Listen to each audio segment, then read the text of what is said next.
నేను రాజకీయాలు మిగతా రాజకీయ నాయకుల్లాగా మిగతా రాజకీయ నాయకులకు సరదా కాదు, చాలా బాధ్యత. తెలుగుదేశం నాయకులు, ఆచంట శాసనసభ్యులు, పెద్దలు పితాని గారు జనసేన పార్టీకి జెండా లేదు, ఎజెండా లేదు అంటే పితాని గారికి నేను ఒకటే తెలియజేసుకున్నా, ఇది జనసేన జెండా. ఇది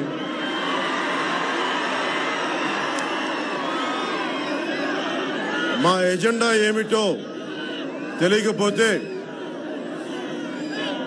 2014 ఎన్నికల్లో మా ఆఫీస్కి వచ్చిన ముఖ్యమంత్రి చంద్రబాబు నాయుడు గారిని,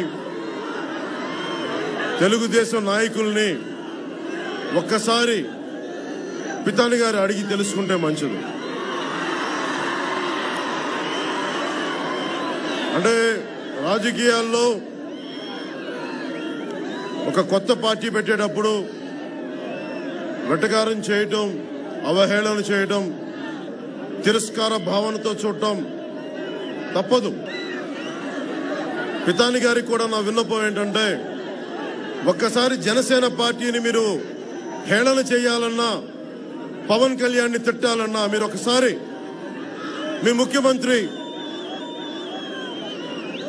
మేము ఏం చేశామో, వారికి ఎంత మద్దతుగా నిలబడ్డామో ఒకసారి పితాని గారు స్వయాన ముఖ్యమంత్రి చంద్రబాబు నాయుడు గారిని అడిగితే వాళ్ళు చెప్తారు జనసేన ఎలాంటి ప్రభావం చూపించింది.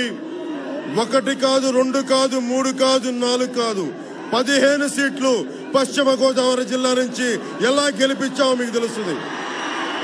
మీరు ఎవరి వల్ల గెలిచారో మర్చిపోయి వారిని మీరు తిట్టడం మాకు చాలా బాధగా ఉంది.